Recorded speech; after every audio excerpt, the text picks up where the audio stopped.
And the theme today is around linkage. Part of that is about digital linkage, but the whole point of having big pipes and all the rest of this stuff is what you do with it, rather than the simple existence of that connectivity. And we are now going to the sphere about what you do with it. And so Eon Reality will, European headquarters based in Central Park, marketing of hardware and software across Europe, and there is some fantastic hardware and software there, I can tell you. Also using it to develop particularly educational software for use in schools, colleges, universities, but not any educational software. We are talking about 3D educational software here. And importantly, a major centre for training around coding and being able to train people in a way that they are immediately employable rather than having to go somewhere else to train again. So this is a very significant addition to what Manchester has to offer. Without further ado, can I hand over to Dan to take us through it? So first of all, I would like to thank Sir Richard and Sir Howard and the whole Manchester team for, first of all, the opportunity to collaborate in Manchester, and you all are invited if you have a chance to come and visit next week, but also for the opportunity to be able to present today. I just came from Singapore last night, and you will see soon when I start my presentation that this market and this technology is in the midst of a revolution. Practically, this for me and my colleagues means that since November 2011, I visited 300 cities. So this virtual reality thing, you may think it saves you a lot of travel. It doesn't, at least not in the beginning, until everybody's connected and linked. My presentation today will focus on answering three questions. Question number one is why customers are using this technology today. And I'll try to focus specifically in the real estate and development market. What they are doing with it, concretely, what type of benefits, ROI and KPIs they are deriving for it, and how they are doing it. And hopefully this will be the beginning of a dialogue, and I'll invite you after the speech to, if you have questions or more interest in it. So fasten your seatbelts. We're going to go very quick. It's going to be more seeing than talking. And I'll start with the first one. If you were to ask me in one sentence what we do, I would say very much, I'll use my background. I used to be an aircraft simulator engineer.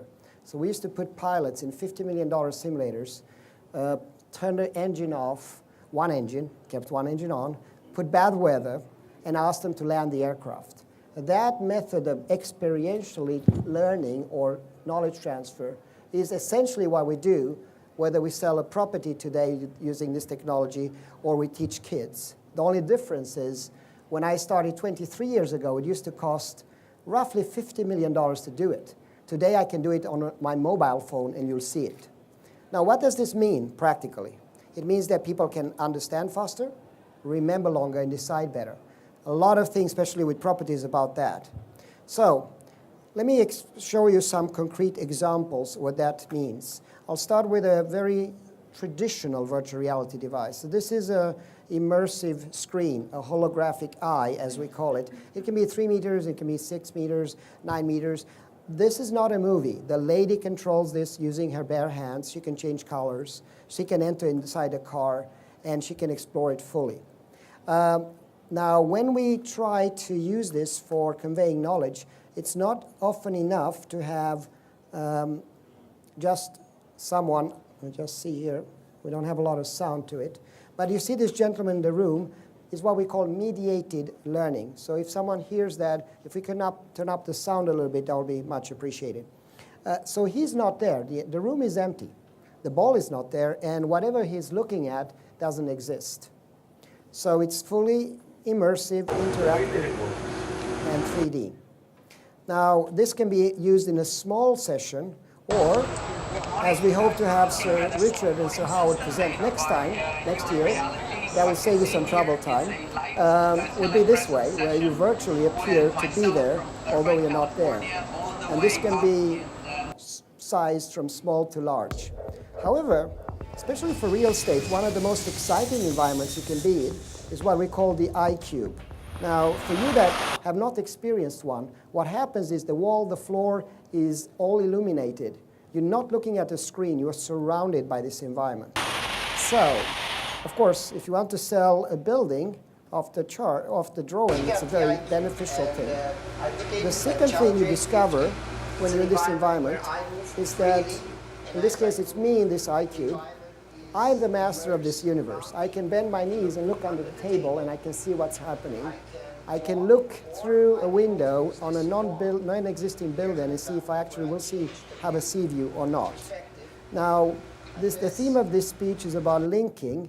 So another benefit of this type of environments is that you can daisy chain them. So you can link someone from, let's say, California, like this guy here. He's in Montreal and she's in Los Angeles. And they are talking with each other, and you can walk around him and use this for training or for conveying. In this case, it was used to sell a luxury aircraft. Now, the shape and size and form of this can vary. It can be tunnel-shaped, hexagonal, spherical, or any other type of shapes that you wish. And I'll come back to that in a second. I must admit, it's not so easy for you to experience or at least imagine how this is. So I'm using actually a scene from an old movie. You may have seen it.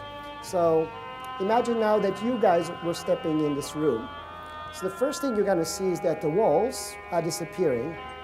You actually are seeing things surrounding you in a three-dimensional fashion. So you can see things in front of you and behind you.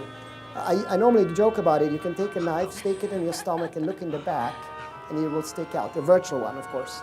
The other thing you notice that sound is correct, meaning that I can drop my keys and look behind me, and I can hear the keys and see how this actually think things are there, although the room is completely empty. Now, all these things exist, and you will see them if you come to Manchester. But also, coincidentally, just today, Qatar government decided about 6 months ago to use this technology to demonstrate a new project called Qatara. So we had to we installed this about 48 hours ago, a mobile device where you see, as you see there, the floor, the walls are all illuminated. And it's in, if you guys want to see it, in CR2.04. I'll give you this later on. So it's a 1 square mile. It's a whole development. This development exists partially, but you can walk through and see almost everything in the environment. Now, what has happened? I've been in this business for 23 years, and it used to be a small niche. Very much high-end companies that used to use this, like the big Boeings and so on. But the last 2-3 years, it's a true revolution that has occurred. Why? There's 2 reasons. One, the price. The price to have a 3D environment today, for example, in a classroom, has dropped with 95%. A 3D projector that used to cost $30,000 costs $600 today. 2, people know about 3D. Most of you at least have an impression about 3D. So one of the opportunities we are very excited about in UK is to roll out this in schools and to offer the ability to learn in a frictionless way. So here, if you want to dissect a frog, learn about your heart, it's a very useful way. And teachers love it. And more important, kids love it too. And today, it kind of resonates with the way they do things. Now, we thought that the most exciting part about this is the 3D, the glasses. In fact, it's not. It's the immersive aspects of this. What do I mean by it? Is that if I want to learn anatomy, why don't touch my hands and see my muscles? If I want to, for example, see my skeleton, I touch my hand again. If I want to see my heart, I just touch it, oops, and I can see the heart. And so on. So it's a very interactive way. Now, whether you train school or you transfer knowledge into something called vocational training is the same way you do it. So it's, in this case, I'm showing you an example where you train a person in, Sir Richard talked about oil and gas. This is BP, operational training for safety, where we were able to use this technology to improve retention with 80%. Now, the most funny part is that the interaction is not requiring any extensive devices. We are just now integrating this with devices that has low cost, as low cost at $69. So you can see your own hands in your screen. In fact, you'll be able to see it later today if you have time after the presentation. And you can start interacting using your bare hands in this environment. Now, perhaps the most exciting thing, in my opinion, is what's happening on the link and connectivity side. So if you don't mind, Anna, if you step forward. You're all familiar with this device. It's the iPhone 5. So I can use this device to look at buildings or to interact with things that do not exist. So if you hold it there and turn the engine towards me. So and I will start the engine. Turn it away from me. And I'll start the exhaust. And connect it. Now I disassemble it. Let me put it together again. Now, if you guys don't see it, you can, after this, I'll make sure that you'll have a chance to try it. Let's stop it there. Oh, I have a meeting. I'm really connected. OK, let's turn it around again to start the engine. Now you can still hear some music. If I move it away, the music stops. If I put it back again, the music starts. So it's recognizing the image. The same thing I can use to look at the property, either by holding my plan in front of me and see it pop up. In fact, let me show you that. So here we're going to look at, this is Sentosa, the big resort, integrated resort in Singapore that we developed. And this is connected with a ticket. So when you buy a ticket to the resort, you actually can download and see the whole building at home and continue the experience if you want. It will take, this is an HTC, and it went to sleep, so it will take a little second to show you that. Now, let it warm up. Why don't you take those glasses? So far, we've seen things on the map. But how about if you are in a plain ground and you want to ground break a new building, and you don't have it yet, you have nothing. You can use this type of technology where the projections is residing in the projectors on the side, and you can see things that do not exist. Now, how does that work? Let me show you an example. So first of all, if you bear with me 1 second, Anna, because I'll do one test a little bit later. So you will tell in a second when you see. So what she's seeing, basically, is things that are superimposed in the glasses, that are projected through the glasses, as you can see in this video. Now, the benefit of doing this today, historically, was mostly for what you can see here. Manchester used to be a big industrial city. Now we're going to digital. But car was one area that Manchester was and still is famous for. What this gentleman is doing here is basically repairing the car by getting superimposed information and step-by-step procedures what to do. So let me just increase the volume so you can see what he's doing.